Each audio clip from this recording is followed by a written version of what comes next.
오늘 본문은 주님의 오심에 관한 이야기가 소개되고 있습니다.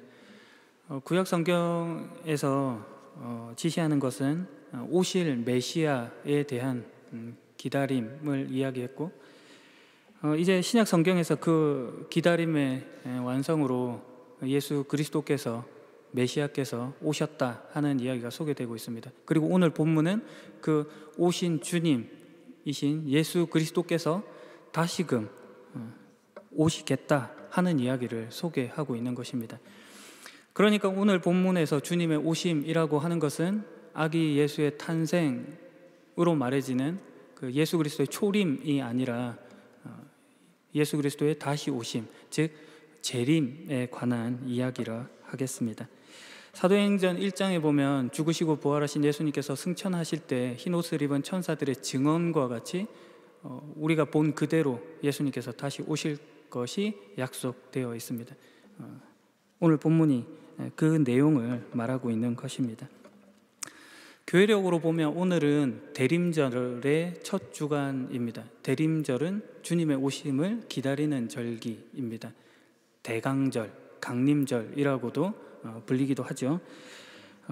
독일어로 아드벤트라고 하는데, 그죠?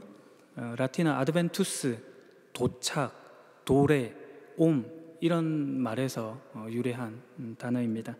한국어로는 대림, 그러니까 기다릴 대자를 쓰고 임할 림자를 써서 주님의 임하심을 기다린다 하여서 대림절이라고 하고 있습니다.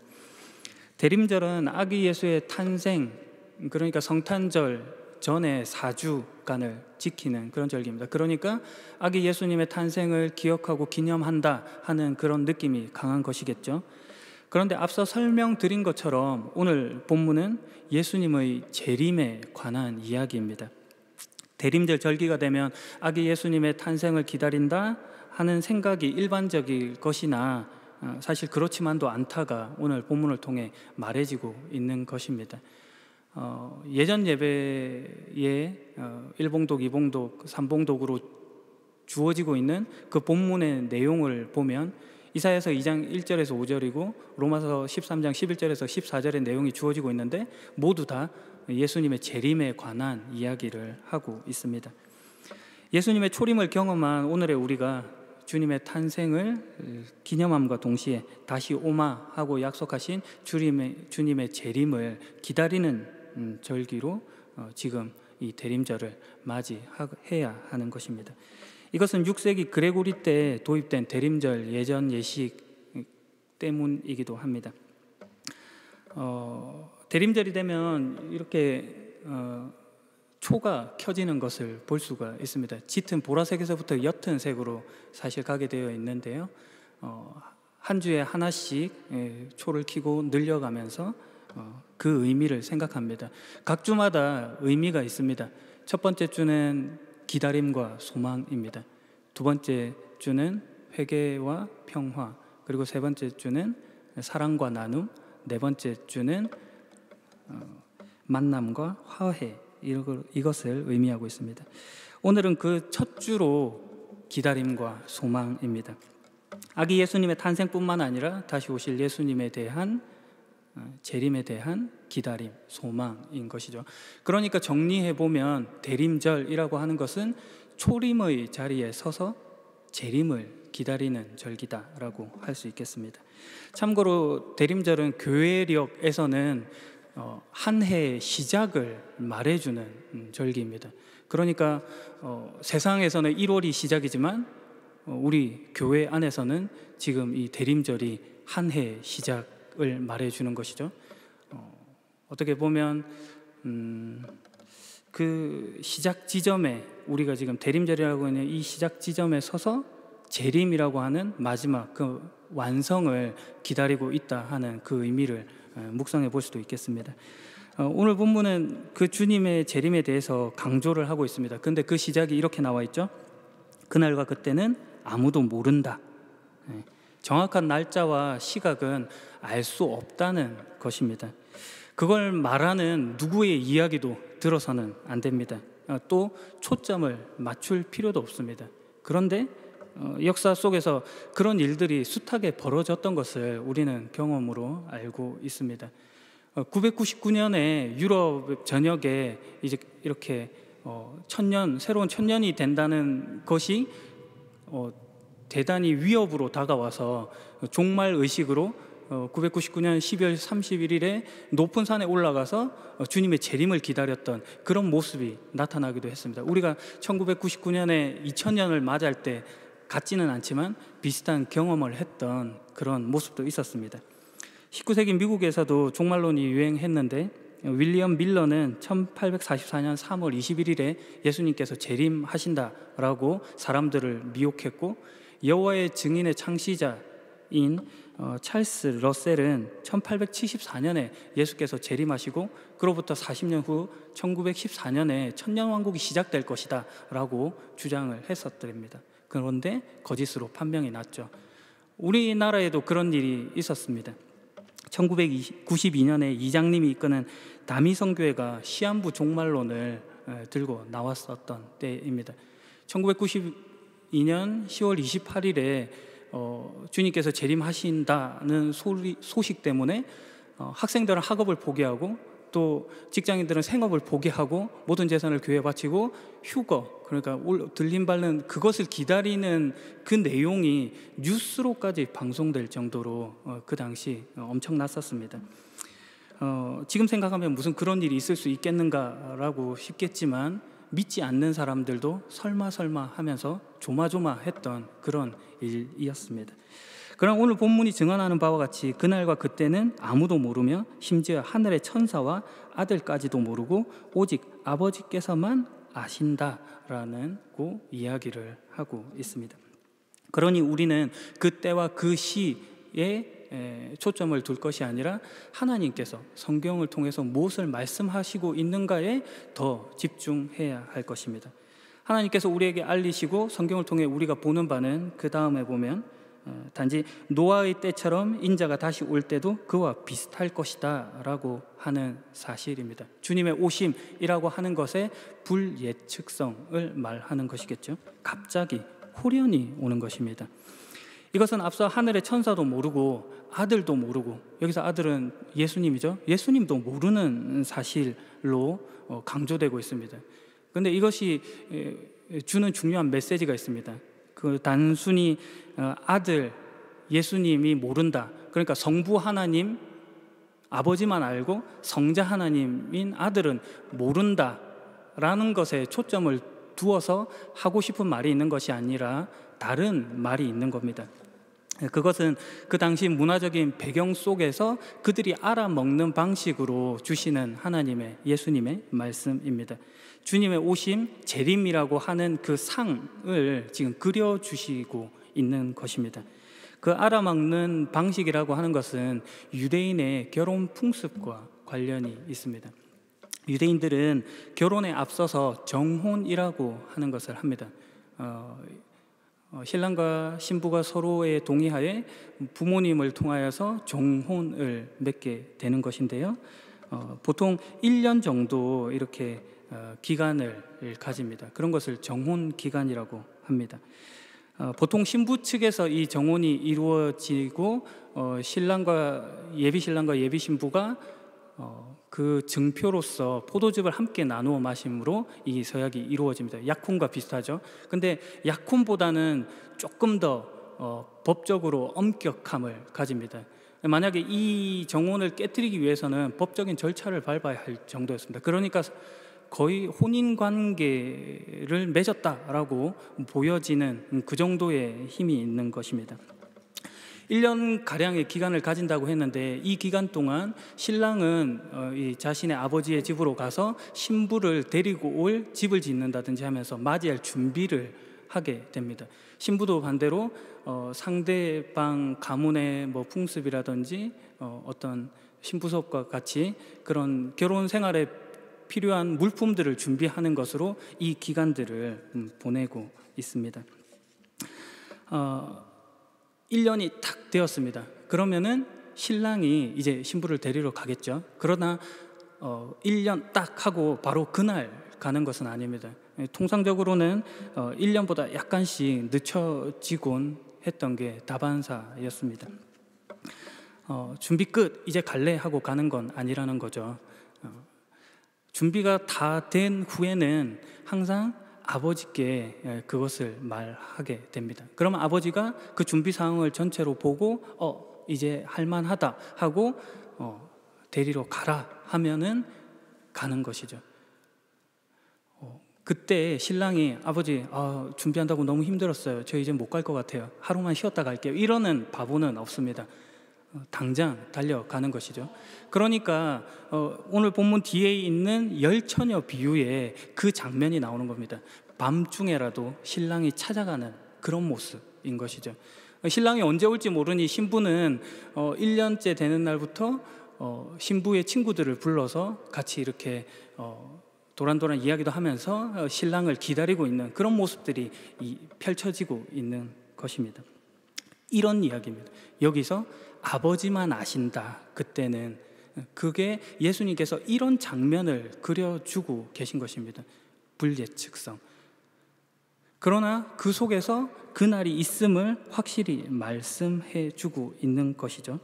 예수님께서 우리에게 주시고자 하시는 중요한 메시지는 그 예측할 수 없는 상황 속에서 그러면 너희는 무엇으로 준비를 하고 있겠느냐, 이 이야기를 지금 주고 계신 것입니다. 그래서 오늘 본문에 예수님의 말씀이 이어져서 이렇게 나타납니다. 노아의 때처럼 인자가 다시 올 때도 그와 비슷할 것이다. 홍수가 나기 전, 노아가 배에 들어가기 전까지도 사람들은 먹고 마시며 장가가고 시집가며 지냈다. 홍수가 나서 모든 사람들을 쓸어가기 직전까지 사람들은 전혀 깨닫지 못하였다. 인자가 올 때도 그와 같을 것이다. 언제 올지 모른다, 뭐 이런 이야기가 있죠. 근데 이 이야기 속에서 우리가 가지는 오해가 한 가지 있어서 교정이 필요합니다. 그것은 먹고 마시며 장가가고 시집가는 일들이라고 하는 이런 표현들이 매우 부정적으로만 느껴진다는 것입니다. 그건 아닙니다. 오해입니다. 이것은 우리가 가지는 일상이라고 하는 것을 표현하고 싶은 그런 방법입니다. 대신에 그 일상 속에 꾸중의 내용이 있는 것이죠. 그게 뭐냐면 사람들이 전혀 깨닫지 못하더라라고 하는 것입니다. 홍수가 나서 모든 사람들이 쓸려가는 중에 그들이 일상을 살고 있지만 그 일상 가운데서 채워야 할 내용, 그것을 무시하고 도무지 하나님을 찾지 않고 자기 일에만 몰두하고 있더라가 꾸중의 내용으로 주어지고 있는 것입니다. 그래서 예수님께서 결론적으로 이런 말씀을 주고 계신 것이죠. 그러므로 항상 깨어 있어라. 왜냐하면 언제 너희 주님께서 오실지 너희가 알지 못하기 때문이다. 그러므로 너희도 준비를 해야 한다. 인자는 생각지도 않은 때에 올 것이다. 이렇게 나가는 겁니다. 깨어서 준비를 해야 한다는 것입니다. 앞서 언급한 것과 같이 이어지는 열처녀 비유에서 그 내용들이 잘 설명이 되어 있고, 또 오늘 본문의 바로 앞에 나와 있는 무화과 나무의 교훈 역시도 같은 맥락의 이야기를 전달해 주고 있습니다. 무화과 나무의 비유를 통해 배우라는 것입니다. 그 가지가 연해지고 새잎을 내면 여름이 가까운 줄 안다. 마찬가지로 이 모든 것이 일어나는 것을 보면 인자가 가까이 와 문 앞에 있는 줄 알아라. 무화과 나무를 통해 주님의 오심이라는 것의 확실성, 이런 것들을 사실은 보여주고 싶어 이런 말씀을 하신 것입니다. 지중해 연안 그리고 팔레스타인 소아시아 지역에 자생하는 나무로 무화과는 흔한 나무였습니다. 늦은 봄이 되면 가지가 수분을 충분히 흡수하고 그리고 연화해지기 시작해서 잎이 커지기 시작합니다. 그러면 여름 때 무성해지고 그리고 열매가 더 점점 커지는 그런 나무였습니다. 예수님께서 유대인들에게 이 친숙한 무화과 나무를 통해서 무화과 나무의 그 자라남과 같이 주님의 때가 진행되고 있고 임하고 있고 임박하고 있고 확실하다 하는 그런 이야기를 전달해 주고 있는 것입니다. 조금 이 마태복음 오늘 본문에 조금 앞장에 가면 마태복음 21장에 무화과 나무와 관련한 한 가지 이야기가 더 전달되고 있는데 그 내용은 이것입니다. 예수님께서 예루살렘으로 돌아오실 때 몹시 시장하셔서 길가에 무화과 나무 하나를 보는 겁니다. 그리고 나서 가까이 다가가셔서 열매를 얻고자 하는데 잎만 무성하고 열매가 없는 것입니다. 그래서 예수님께서 그 나무를 향해서 다시는 네가 열매를 맺지 못할 것이다 라고 하자 즉시 나무가 말라버리는 그런 사건이 있습니다. 마가복음 11장에 동일한 내용의 이야기가 소개되는데 여기에 몇 마디가 더 첨부되어 있습니다. 그것은 아직 무화과가 열릴 때가 아니었기 때문입니다. 언뜻 들으면 지금 예수님이 되게 이상한 사람이 되어 있는 것입니다. 열매 열릴 때가 아닌데 예수님께서 시장하시다고 열매를 찾았다가 열매가 없으니까 그 나무를 저주하고 그 나무가 말라버리는 그런 회개망측한 그런 일이 벌어진 것이죠. 이런 내용 때문에 나는 왜 크리스찬이 아닌가라는 책을 썼던 버드런트 러셀, 그 영국의 노벨상 수상자고 수학자이죠. 이 사람이 이 무화과 나무 이야기 때문에 나는 예수에게서 어떤 지혜도 덕도 느낌도 받을 수 없다라고 이야기하기도 했고, 아프리카의 성자죠, 그 슈바이처, 대단한 신학자입니다. 사실은 역사적 예수 연구라는 책도 쓰기도 하고 했는데요. 이분 내 표현도 보면 이 무화과 나무 사건을 이해할 수 없어서 아마도 예수께서 십자가를 지시기 전에 불안 증세, 정신적 혼란을 겪은 것이 아닌가라고 기록을 해두기도 했습니다. 그런데 그게 아닌 것이죠. 오해가 있는 것입니다. 앞서 설명드린 것처럼 무화과 나무는 그들 지역에서 매우 흔한 나무였고 잎사귀가 매우 무성하게 자라는 그런 나무입니다. 그런데 그 잎사귀가 자람과 동시에 사실은 열매가 맺힙니다. 4월에서 10월 사이 기간 동안 총 5번에 걸쳐서 열매를 맺게 되는데 그 열매 이름이 조금 다릅니다. 첫 번째 열매는 파게라고 하고 나머지는 테라라고 합니다. 그러니까 이 이야기를 다시금 정리를 해보면 예수님께서 시장하셨고 그리고 길가에 있는 무화과 나무를 보셨고 다가가셨는데 혹시라도 파게라도 얻을까 하였으나 잎이 무성하나 열매가 없었다. 그거는 아직 테라는 열릴 때는 아니었다. 이런 이야기로 지금 소개가 되고 있는 것입니다. 예수님께서 꾸중하시는 까닭은 그런 것이죠. 그 무화과가 잎사귀가 남과 동시에 맺어야 될 파괴조차도 맺고 있지 못하더라는 것입니다. 잎이 무성하다, 빽빽하게 자라 있다 하면 당연히 맺어져야 할 것을 맺고 있지 못한 모습에 대한 꾸중인 것이죠. 무성하지나 말던지 그렇게 되었습니다. 무화과나무 이야기를 통해서 배워야 할 교훈이 그것인 것입니다. 그 존재에 걸맞는 모습을 보여야 한다라는 것이죠. 신자의 신자된 모습을 다시금 확인하고 생각해야 한다로 우리는 묵상해 볼 수 있을 것입니다. 오늘 본문은 그 내용을 그러므로 항상 깨어 있으라. 그러므로 너희는 준비를 해야 한다라고 말해 줍니다. 자주 설명드렸죠. 깨어 있다는 것이 눈을 뜨고 있다거나 잠을 자지 않고 있다가 아니라고 했습니다. 맑은 정신으로 있는 것이라고 했습니다. 맑은 정신으로 있다는 것은 자다가도 깨어서 준비한 것을 가지고 온 자를 맞아들이는 것, 그것이 맑은 정신으로 있는 것입니다. 그러니 먹고 자고 마시고 장가들고 시집가고 이런 일상이 문제가 있는 것이 아니라 그 일상 속에서 무엇을 기대하고 무엇을 준비하고 있느냐가 가장 핵심된 주제인 것입니다. 대림절 첫 번째 주간 기다림과 소망을 가지고 주님을 오심을 생각해야 되는 것이죠. 소망을 가지고 우리가 주님을 기다려야 합니다. 구약 성경에서 소망은 2개의 단어로 되어 있습니다. 하나는 야할이고 하나는 카바입니다. 그런데 두 단어 모두 기다리다라는 뜻을 포함하고 있습니다. 이 노아의 방주 사건 속에서 노아가 물이 줄어들기를 기다렸다 할 때 야할이라고 했습니다. 이사야서에는 하나님이 포도나무를 심고 좋은 열매를 얻기를 카바하시는 분이라고 소개하고 있습니다. 미가 선지자는 농부들이 땅을 촉촉하게 적시는 아치미스를 야하라고 카바한다라고 소개하고 있습니다. 소망을 가지고 기다린다라고 하는 표현이 기다리고 기다린다 하는 그런 충만한 기대감을 나타내 주고 있는 것입니다. 특별히 이 카바라고 하는 단어는 히브리어 카브라는 단어와 연관이 있는데, 이 카브는 끈이라는 뜻입니다. 노끈 같은 거예요. 그러니까 끈을 팽팽하게 잡아 당겼다가 그 손을 놓기 전까지의 어떤 긴장감, 이런 것들이 있는 걸 카바라고 하는 것입니다. 어떤 일이 일어나기를 기대할 때 그 긴장되고 기대되는 마음, 이런 것을 카바, 기다린다라는 표현, 소망이라는 그런 단어로 표현을 한 거죠. 마치 신부가 신랑이 언제 올까를 기다리는 그 기대감의 마음과 같이, 신랑이 신부를 맞으러 갈 때의 그 설렘과 같이 우리가 주님의 오심이라고 하는 것을 이 대림절 첫 주간에 새겨야 할 것입니다. 그러므로 우리는 무엇을 기대하고 기다려야 하겠습니까?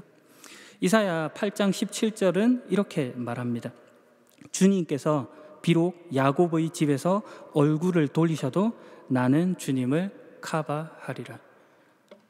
암울한 이스라엘의 현실 속에서 고함쳤던 소리입니다. 오직 소망을 하나님께만 두겠다고 하는 고백을 지금 하고 있는 것입니다. 시편에는 이 단어들이 40회 이상 반복되고 있는데요, 모두 그 기다림의 대상을 하나님으로 하고 있습니다. 시편 130편 5절에서 7절을 보면 내가 여호와를 기다리고 또 기다립니다. 나는 주님의 말씀에 내 카바를 두고 있습니다. 오 이스라엘이여, 여러분의 야할을 여호와께 두십시오. 변함없는 사랑이 여호와께 있으며 충만한 구원이 그분께 있습니다. 우리의 안위나 현실적인 만족이 아니라 오직 하나님을 소망하는 것, 그것인 겁니다. 이것이 세상이 가지는 소망과 기독교인이 가지는 소망의 다른 점이라고도 할 수 있겠습니다. 세상은 어떤 환경에서든 그 상황이 잘 풀리기를 기대하는 것, 그것을 소망이라고 합니다. 하지만 성경에서 말하는 소망이라고 하는 것은 그 상황에 초점을 두는 것이 아니라 그 상황이 호전되는 것의 유무를 따라 이 소망을 말하는 것이 아니라 오직 그 기대의 내용이신 하나님을 선택하는 것, 그것을 카바, 야할, 소망이라고 하는 것입니다. 이것이 세상이 가지는 낙관이라고 하는 것과 다른 기독교의 소망입니다. 시편 39편 7절, 주여 이제 내가 무엇을 카바하리요, 나의 야할은 주께 있나이다. 오늘 본문으로 와서 우리의 소망은, 우리의 기다림은 예수 그리스도, 그분이신 겁니다. 마지막 이야기로 설교를 마무리하려고 합니다. 교회력을 따라 상징하는 색깔들이 있습니다. 대림절은 사순절과 함께 보라색입니다. 여러분들이 혹시 눈치를 채셨을지 모르겠지만 저는 매주 그 절기에 맞는 넥타이를 하고 있습니다. 지난번까지 성령 강림절 창조절이 있어서 한참을 녹색 넥타이만 메고 있었습니다. 왜 목사님이 넥타이를 바꾸지 않지? 라고 생각하셨을 분들에 대한 조금의 설명입니다. 여하튼 대림절 초 그리고 4주간이 각각의 의미를 가지듯이 이제 교회력에 따른 색상 속에서도 의미가 있습니다. 이 보라색은 위엄, 존엄, 이런 것들을 뜻하는 것입니다. 엄숙하고 범할 수 없는 위세가 있고 높으신 하나님을 떠올리게 하는 것이죠. 더하여서 참회라는 뜻도 있습니다. 위엄 넘치게 오시는 왕 예수 그리스도께서 우리를 죄와 사망에서 건지심으로 그분께로 돌이키게 하는 것입니다. 대림절 주님의 오심을 기다림과 소망으로 가지는 우리가 함께 가져야 할 내용입니다. 신약 성경에서 소망은 엘피스라고 하는데요, 사도 베드로는 이렇게 말합니다. 베드로전서 1장 3절에 하나님은 자비로우셔서 우리에게 산 소망을 주셨습니다. 죽은 자 가운데서 예수 그리스도께서 부활하심으로 우리는 새 생명을 받는 것입니다. 사도 바울도 말합니다. 골로새서 1장 27절, 모든 사람을 위한 풍성하고도 영광스러운 진리의 말씀을 하나님께서는 이 세상 만민에게 알리신 것입니다. 이 진리는 바로 그리스도 자신이며 여러분 안에 계십니다. 그분만이 우리의 영광스러운 소망이 되십니다. 소망의 기반이요, 대상이요, 내용이 예수 그리스도인 것입니다. 그러니 오늘 대림절 주님을 더 깊이, 더 열렬히 열망하고 소망하시는 복된 여러분이길 예수님의 이름으로 축복합니다. 기도하겠습니다. 우리의 소망이신 주님, 확률에 기초한 낙관이 아니라 하나님의 하실 일에 대한 기대로 소망을 가지겠습니다. 예수님을 더 많이 되돌아보고 기다리겠습니다. 초림의 자리에 서서 주님의 재림을 갈망하겠습니다. 주 예수여 오시옵소서. 예수 그리스도의 이름으로 기도합니다. 아멘.